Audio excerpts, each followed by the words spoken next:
Para saudara dan saudari yang Tuhan cintai, selamat pagi dan selamat bertemu lagi dalam Renungan Harian edisi hari Selasa tanggal 23 Februari 2021.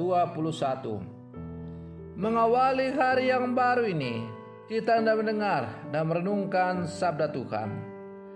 Marilah sebelum kita mendengar dan merenungkan sabda Tuhan, kita berdoa. Dalam nama Bapa dan Putra dan Roh Kudus. Amin. Allah Bapa, kerinduan kami, pandanglah umat-Mu ini. Semoga dalam menjalani masa tobat, hati kami selalu bergembira karena rindu akan Dikau. Bersabdalah ya Tuhan, kami siap untuk mendengarkan. Terpujilah Engkau Bapa, Putra dan Roh Kudus, kini dan sepanjang segala masa. Amin. Para saudara dan saudari yang Tuhan cintai, sabda Tuhan yang hendak kita dengar dan kita renungkan untuk mengawali hari yang baru ini, hari Selasa, dalam masa Prapaskah yang pertama, diambil dari Injil Matius pasal 6 ayat 7 sampai 15. Tuhan sertamu. Inilah Injil Tuhan kita Yesus Kristus menurut Santo Matius. Dalam khotbah di bukit, Yesus berkata kepada murid-muridnya, "Dalam doamu, janganlah kamu bertele-tele seperti kebiasaan orang yang tidak mengenal Allah. Mereka menyangka bahwa karena banyaknya kata-kata doa mereka dikabulkan. Jadi janganlah kamu seperti mereka, karena Bapamu mengetahui apa yang kamu perlukan sebelum kamu minta padanya. Karena itu berdoalah begini: Bapa kami yang ada di surga, dikuduskanlah namamu. Datanglah kerajaanmu, jadilah kehendakmu di bumi seperti di surga. Berilah kami pada hari ini makanan kami yang secukupnya. Dan ampunilah kami atas kesalahan kami, seperti kami juga mengampuni orang yang bersalah kepada kami. Dan janganlah membawa kami ke dalam pencobaan, tetapi lepaskanlah kami daripada yang jahat. Amin. Karena jika kamu mengampuni kesalahan orang, Bapamu yang di surga akan mengampuni kamu juga. Tetapi jikalau kamu tidak mengampuni orang, Bapamu juga tidak akan mengampuni kesalahanmu." Demikianlah Injil Tuhan. Para saudara dan saudari yang Tuhan cintai, Yesus adalah guru doa yang paling sempurna. Dia tidak hanya mengajarkan kepada kita bagaimana cara berdoa, tetapi juga contoh doa yang sekaligus menjadi model bagi semua doa Kristiani di sepanjang zaman. Hampir semua orang Kristiani mengenal doa ini dengan baik, yaitu doa Bapa kami. Para saudara dan saudari yang Tuhan cintai, kita mungkin memiliki beragam cara berdoa, entah berdasarkan petunjuk dari buku rohani atau juga berdasarkan nasihat teman. Ada banyak teori tentang bagaimana seharusnya seorang Kristen berdoa. Dan tentu saja ada banyak pula cara berdoa yang tidak diteorikan. Namun, bagaimana seharusnya kita berdoa? Para saudara dan saudari yang Tuhan cintai, Yesus dalam Injil hari ini memberikan jawaban yang jelas. Pertama, Yesus memberikan kriteria sebuah doa, yakni tak perlu bertele-tele. Doa tak harus panjang-panjang, sebab Tuhan sudah mengetahui apa yang hendak kita ucapkan.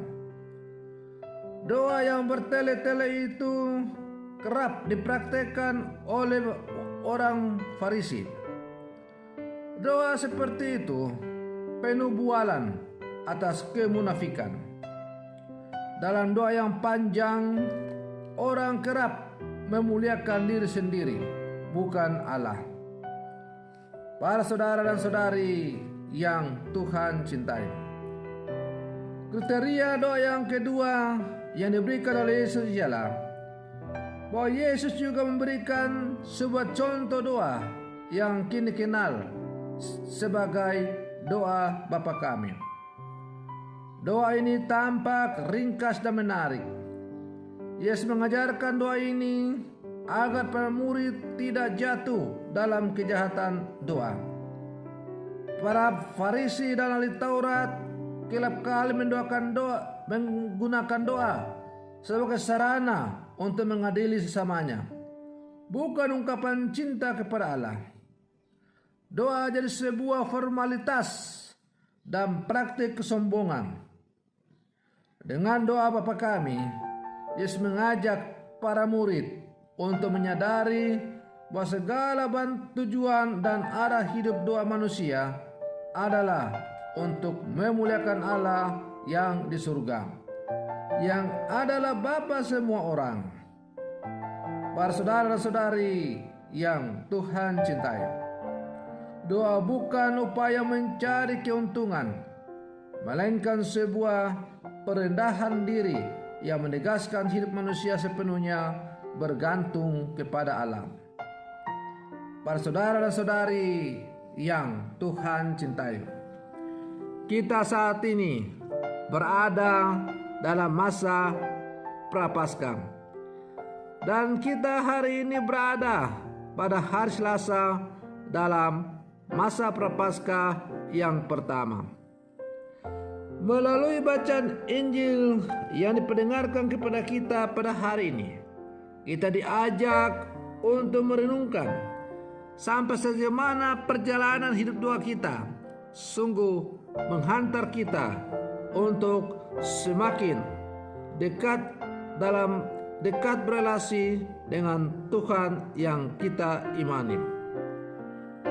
Maka masa Prapaskah ini merupakan kesempatan yang bagus bagi kita untuk merefleksikan kembali bagaimana perjalanan hidup doa kita sebagai orang-orang beriman. Para saudara dan saudari yang Tuhan cintai, apakah di dalam keluarga-keluarga sebelum bersantap malam, sebelum istirahat, sesudah bangun tidur, sebelum memulai aktivitas, selalu ada doa untuk mengucap syukur kepada Allah atas segala anugerah yang telah diberikan oleh Tuhan kepada kita?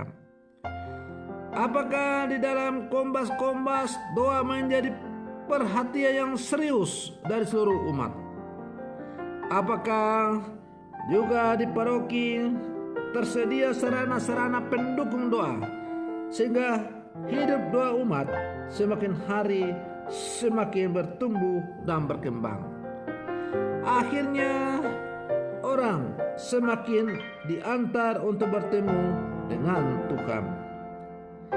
Para saudara dan saudari yang Tuhan cintai, doa Bapa Kami yang diajarkan oleh Tuhan dalam bacaan Injil hari ini mengajak kita untuk merenungkan bahwa doa itu hendaklah yang pertama memuliakan Allah yang adalah sumber segala rahmat dan kehidupan bagi manusia.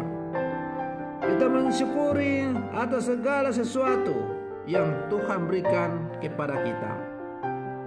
Yang kedua, kita menyampaikan permohonan kita kepada Allah, apa yang kita butuhkan untuk menjalani kehidupan kita sebagai orang-orang beriman.